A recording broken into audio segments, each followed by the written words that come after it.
असलामुअलैकुम, welcome back to another video. आज की इस वीडियो में हम देखेंगे कि हमारे पास जो ज़ोर ऑपरेटर होता है वो बेसिकली क्या होता है। अब जैसा कि आप जानते हैं कि हमारे पास कंप्यूटर में या फिर कंप्यूटर प्रोग्रामिंग में मल्टीपल टाइप के ऑपरेटर्स होते हैं, ठीक है। जिसमें हमारे पास कंपैरिजन ऑपरेटर्स, लॉजिकल ऑपरेटर्स और इसी तरह के मल्टीपल ऑपरेटर्स होते हैं और इनकी भी बहुत सारी टाइप्स होती हैं। तो इसी तरह से हमारे पास एक ऑपरेटर होता है बिटवाइज ऑपरेटर, ठीक है। और इसको बेसिकली हम बूलियन ऑपरेटर भी कहते हैं, ठीक है। अब ये होता क्या है, अब जैसे फॉर एग्जांपल आज की इस वीडियो में हम पढ़ रहे हैं जोर के बारे में। तो जोर है क्या? जोर is basically a bitwise operator. और इसकी जो एब्रीविएशन होती है या इसकी फुल फॉर्म कह लें या फिर इसकी स्टैंड जो होती है वो क्या होती है, and it stands for exclusive और, ठीक है। तो जैसा कि पहले पॉइंट के अंदर जो मेरे पास यहाँ पे फर्स्ट पॉइंट मेंशन है, इसमें मेरे पास यही लिखा हुआ है कि जोर is basically a bitwise operator and it stands for exclusive और, ठीक है। तो जोर बेसिकली बिटवाइज ऑपरेटर या बिटवाइज ऑपरेटर की जगह आप दूसरा नाम कहना चाहें बुलियन ऑपरेटर, वो भी कह सकते हैं। अब बेसिकली बिटवाइज ऑपरेटर या बुलियन ऑपरेटर में होता क्या है, अब बुलियन ऑपरेटर्स या बिटवाइज ऑपरेटर्स आपके पास मल्टीपल टाइप्स के होते हैं, जिसमें जोर हो गया, ठीक है। जैसे यहाँ पे आज हम जोर के बारे में पढ़ रहे हैं, जोर हो गया, एंड और नॉट और, ठीक है। ये सारे जो भी ऑपरेटर्स होते हैं ये बेसिकली बूलियन ऑपरेटर्स ही कहलाते हैं, ठीक है। अब इसमें होता क्या है, इसमें हमारे पास जो आउटकम होता है वो दो वैल्यूज होती हैं, ठीक है। या तो आपके पास आउटकम फॉल्स आएगा या तो आपके पास आउटकम ट्रू आएगा, ठीक है। फॉल्स यानी कि जीरो और ट्रू यानी कि वन, ठीक है। तो ये आपके पास आउटकम होता है उसका। अब बेसिकली अब हम बाकी सारे ऑपरेटर्स के बारे में तो खैर नहीं पढ़ रहे, लेकिन हम आज सिर्फ जोर के बारे में पढ़ रहे हैं। तो जोर के बारे में टोटल एक्सप्लेनेशन या कंप्लीट एक्सप्लेनेशन हम देखते हैं और इसकी एग्जाम्पल भी हम परफॉर्म करेंगे कि किस तरह से आप मैनुअली किसी भी बाइनरी नंबर का जोर कैलकुलेट कर सकते हैं, ठीक है। बेसिकली अगर हम चाहें तो डेसिमल का भी जोर मतलब कैलकुलेट कर सकते हैं मैनुअली, लेकिन उसमें आपको करना क्या पड़ेगा कि पहले आपको उस डेसिमल को बाइनरी में कन्वर्ट करना पड़ेगा और बाइनरी में कन्वर्ट करने के बाद फिर आप ये जो स्टेप आज मैं आपको करवाऊंगा वो आप इजीली परफॉर्म कर सकते हैं।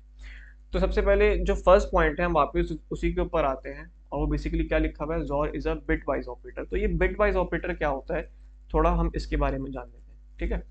तो जो बिट वाइज बेसिकली एक टर्म है, ये बेसिकली एक प्रोग्रामिंग लैंग्वेज को रिप्रेजेंट करती है, ठीक है। जिसमें होता क्या है कि इंडिविजुअल बिट्स जो होती हैं वो कन्वर्ट हो जाती हैं बाइट में या फिर वर्ड में, ठीक है।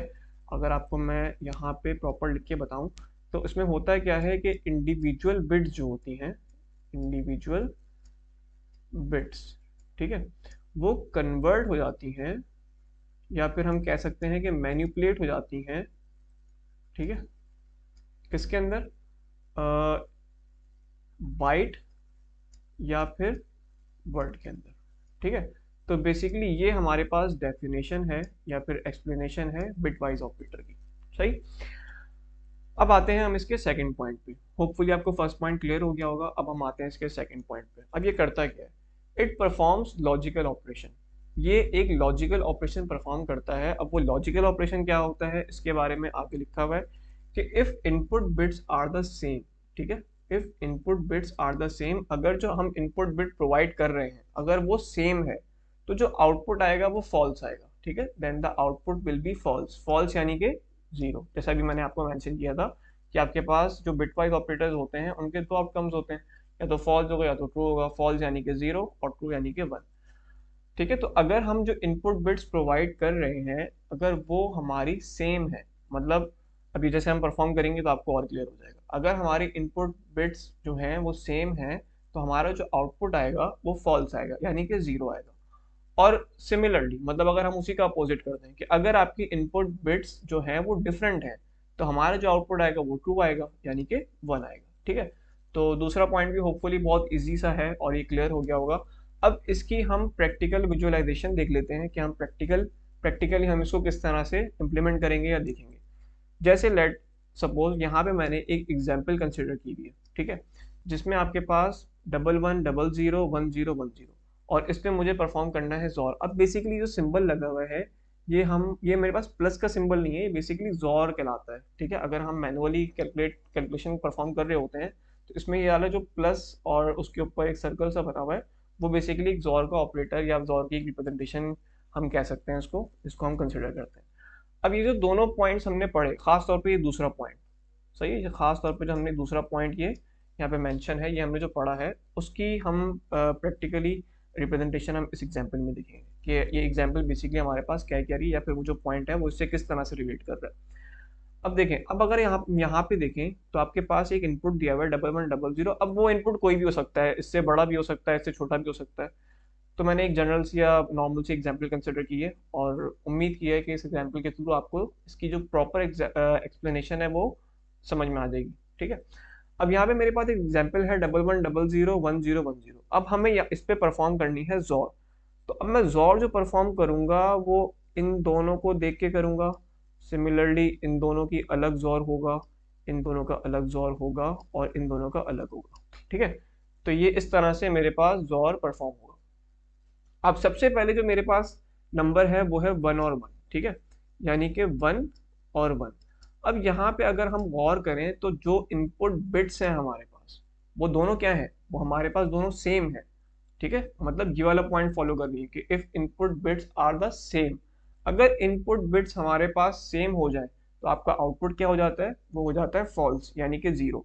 तो अगर हम इन दोनों को देखें तो हमारा जो इनपुट बिट है या इनपुट बिट्स जो हमारे पास हैं वो सेम हो गई है, तो आपका जो आउटपुट हो जाएगा वो क्या हो जाएगा, 0 हो जाएगा। ठीक है, तो 1 जोर 1, आंसर क्या आया, 0, क्योंकि इनपुट बिट्स जो थी वो सेम थी। अब इसी तरह से अगर हम अगले वाले नंबर को देखें या अगले वाली बिट्स को देखें तो वो है 1 और 0। 1 और 0 का मतलब क्या हुआ कि फर्स्ट इनपुट बिट डिफरेंट है और सेकंड इनपुट बिट डिफरेंट है। तो अगर आपके पास इनपुट बिट्स आपके पास डिफरेंट हो जाए, ठीक है, तो आपका जो आउटपुट आता है वो आता है ट्रू, यानी कि 1।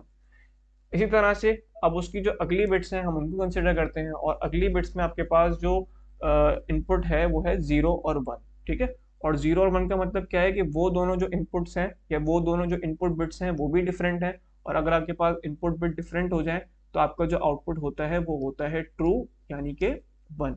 और इसी तरह लास्ट वाली जो हमारे पास इनपुट बिट्स हैं वो है 0 0, यानी कि दोनों इनपुट बिट्स हमारे पास सेम है, एक ही है। और अगर एक ही या फिर सेम आपके पास इनपुट बिट्स आ जाए तो आपका जो आउटपुट होता है वो होता है फॉल्स, यानी कि 0। तो आपका जो आंसर हो जाएगा 1100 जोर 1010 का, वो होगा 0110। तो इस तरह से हम मैनुअली जोर किसी भी इनपुट पे परफॉर्म कर सकते हैं। अब ये तो क्योंकि हमारे पास बाइनरी नंबर्स थे, अगर आपके पास कोई डेसिमल नंबर आ जाए या कोई भी नंबर आ जाए, आप उसको इजीली बाइनरी में कन्वर्ट करने के बाद जोर परफॉर्म कर सकते हैं। या अगर आपके पास साइंटिफिक कैलकुलेटर है तो आप साइंटिफिक कैलकुलेटर की मदद से भी डायरेक्ट, उसके अंदर आपके पास मल्टीपल फंक्शंस होते हैं और उसके थ्रू, साइंटिफिक कैलकुलेटर के थ्रू हम डायरेक्ट भी जोर परफॉर्म कर सकते हैं। तो इस वीडियो के लिए इतना ही। इंशाल्लाह किसी नेक्स्ट वीडियो में मिलेंगे, तब तक के लिए अल्लाह हाफिज़।